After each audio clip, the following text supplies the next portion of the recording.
can't, but of course, that's why we're here. We can, of course, amend the law.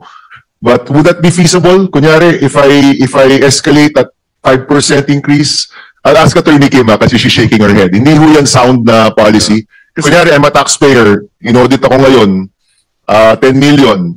Next year, I agree to increase that by 5% or based on GDP or what, and then that saves me from talking to the BIR, for example. Can a program like that be instituted, or that's not possible right now?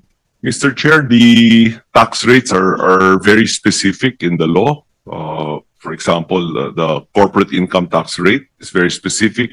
The value-added tax rate is likewise very specific. So I think to increase based on, for example, in your example of GDP, would probably be prejudicial to those whose businesses have actually gone down, and would be a reward to those businesses who actually have done extremely well. Better. Yes, okay, sir. I get that, Mr. Secretary, but tingin ko po even for the businesses na medyo lower, just to make sure na hindi ako kakausapin ng BIR, willing ako magbayad ng premium. No? I mean, ganun ang nangyayari po ngayon. And that's common right now to many businesses. No? But I guess what you're saying is the laws don't allow for this yet. Yes, Mr. Chair. Attorney Kim?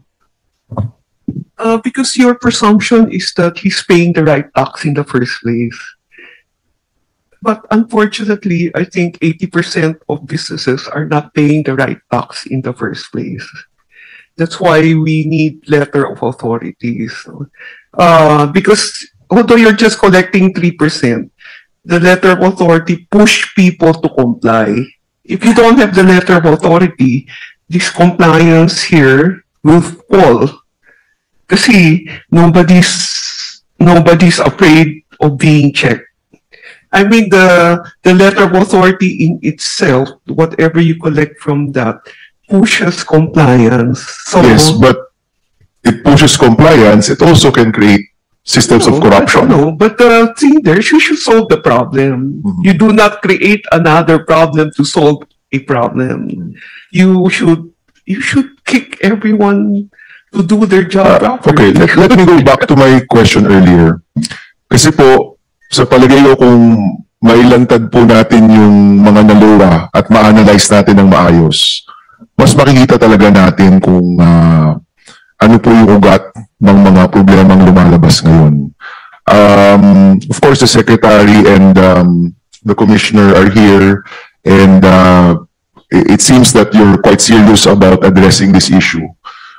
Would you be able to do an analysis of the last 3 years, and we can let members of our offices and the committee also maybe join, and from there we can really find out kung meron mga fake law, kung may mga inuulit-ulit na ino-audit, kung meron mga assessment na napakataas initially tapos napakababa ng settlement. We'll be able to find all of this out if we have that data. No? Secretary, are you undertaking this kind of analysis or investigation? And would you be willing to share that with the committee, even in executive session, if ever? Mr. Chair, all the investigations are actually being conducted at the bureau level, no? At the office of the commissioner. But of course, with my support and my guidance. Sorry. Commissioner, nabagit, hindi ko na po uulitin, pero itong ganitong klaseng analysis at investigasyon, maaari niyo po bang gawin ito kasama po ng komite? Yes, Mr. Chair. We will fully cooperate with the committee. Okay, ano po ang last question? Commissioner, marami pong nakikinig sa atin, no? At marami pong mga maliliit na negosyante, small and medium in particular, who are really concerned and worried about yung mga LOA or yung kinakwento po nilang harassment. Anong reforma po ang gagawin po ng BIR o ginagawa ng BIR para ma-address yung concerns ng mga negosyante po natin? Yes. Meron po tayong napapag-usapan po kanina yung audit program.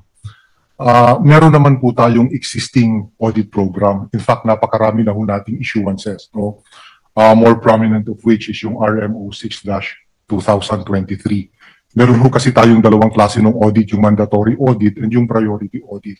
So with respect to certain transactions or taxpayers, meron ho talagang mandatory audit. Example is those taxpayers retiring from business, BIR mandatorily conducts audit of them. Or for example, those that have undergone corporate restructuring. Those are current programs that you're doing. I'm talking about yung current concerns, yung mga nagsulat po kay Senator Erwin, kay Senator JV, mga bumubulong kay Secretary Go, bumubulong po sa akin, bumubulong po sa ilan sa inyo, na may mga concerns po sila.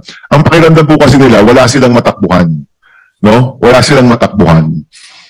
Ano po ang pwedeng gawin ng what is the commitment of BIR? Kayo po, bago po kayong commissioner ngayon, what is your commitment to address these concerns of our small and medium business owners? Well, definitely, Mr. Chair, we commit to address these concerns. That is why immediately we suspended the issuance of letters of authority and mission orders, and we created a technical working group to study all of this, and they will come up with recommendations.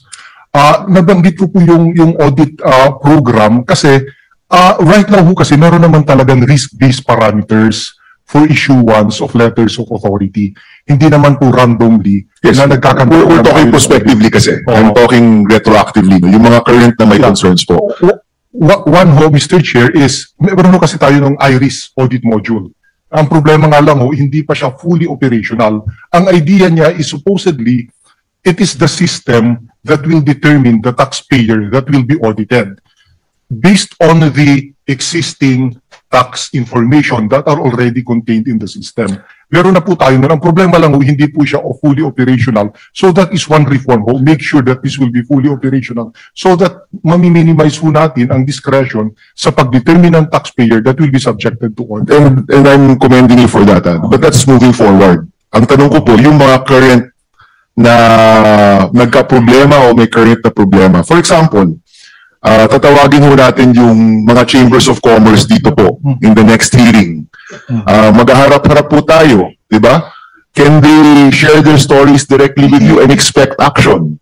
Yes po, in fact, nag-create tayo ng special email account just for audit concerns, yung tell the commissioner.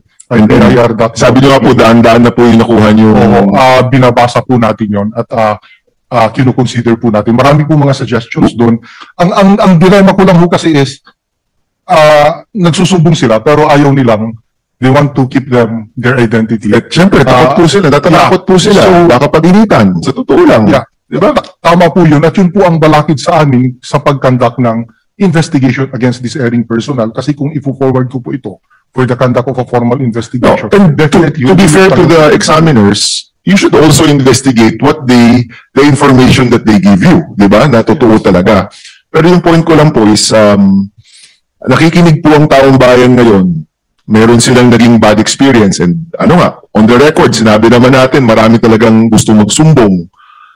Kung may lalapit po ngayon sa inyong tanggapan, do they fill out a form? They email you? Right now, you're saying i-email po kayo. Masasagot po ba sila in 2 weeks, in 1 week, in 3 days? Yeah. Sasagutin po namin ang concern nila. Sasagutin niyo po. And we can expect action. Sige po. So, maybe in the next hearing, we will ask, and if need be in an executive session, pag-harap-harapin po natin itong mga nangahas na magbigay ng kanilang complaint.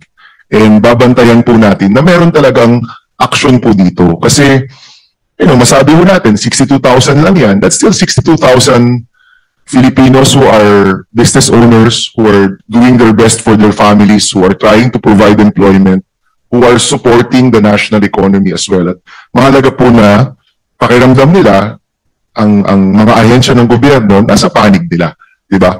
So, sige po, we will also be collating more of these complaints and forwarding it to you, Attorney Mendoza. Thank you. Maraming salamat. Thank you, Mr. Chairman. Thank you. Senator Robin Padilla is supposed to be next, but he's giving way to Senator Tulfo. Thank you, the gentleman from Nueva Vizcaya and Barm. Camarines Norte and Barm also. Anyway, nandito po ba si Mr. Benedicto Bacani ng VAT Assessment Section, Makati? Is that you? Yes, sir. All right. Good morning. Kasi Bakani, ilang tax assessments ang ipinalabas po ninyo simula na mag-take over kayo dyan sa Makati? Ilang tax assessment na po ang pinirmahan ninyo at pinilabas? Would you happen to know? When you say, sir, when you say tax assessment, sir, or Opo. or LOA, sir? LOA po para sa tax assessment. Opo, definitely. Sir, possible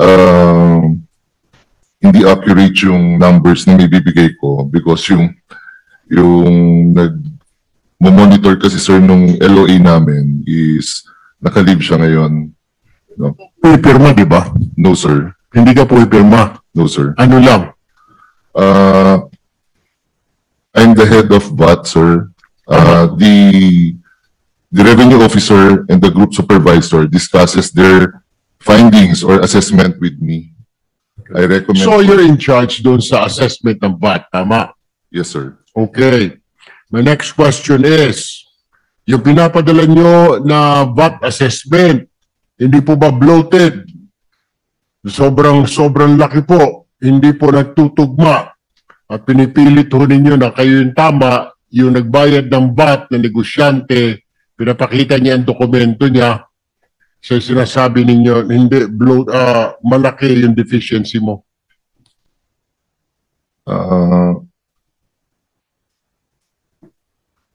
Sir, as I have said, no, yung assessment, sir, is based on the procedures. We are following the procedures. And also, the taxpayer has the right to protest our assessment. Paano po sila mag-protest, sir? After giving them, sir, the notice of discrepancy, Okay? they can see the details of the discrepancy. For example, sir, there's an under declaration. All right? They would show us that all of their official receipts or sales invoices was recorded and declared in their VAT returns. Okay. Ilan doon sa Senator mga... Erwin, excuse me. Secretary Go. You're supposed to leave at 12 because you have a meeting. Oh, yes. Yes, Mr. Chair, I beg the indulgence of the Yes, committee, if Of I may course. be excused. Yeah, thank you very much for your presence. Thank you.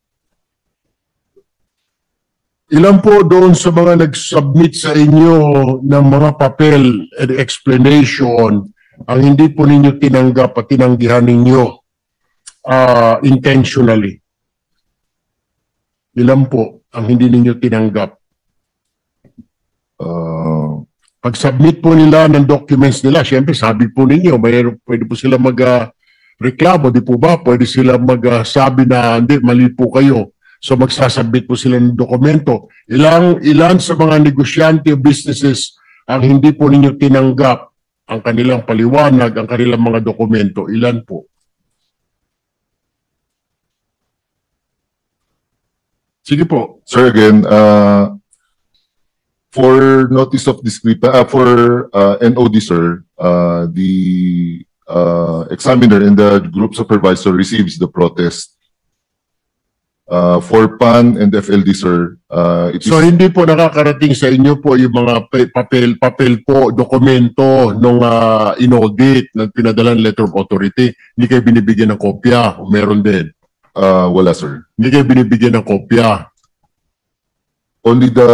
Paano siya magpapaliwanag, sir, na tama yung binayaran niya kung wala kayo natatanggap? Kayo po ang sa VAT po. We're talking of VAT here. Di po ba? Kayo yung sa VAT in charge? Yes, sir. O kaya nga po, pag pinakita niya po yung mga dokumento, kung hindi ka nakakatanggap ng papeles, paano mo malalaman na tama yung binayaran niya? Sino nag-assess po nun? The examiner, sir, and the group So supervisor. yung examiner. Yes, sir. So yung examiner magsasabi sa iyo na mali or tama ito. Tama po ba? So wala ka nang pakialam kay tama ang examine o hindi. I will review, sir, yung procedures done by the Kaya examiner. nga, in the very first place, bakit inisyuhan yung negosyante o negosyo na questionable yung VAT, paano mo na monitor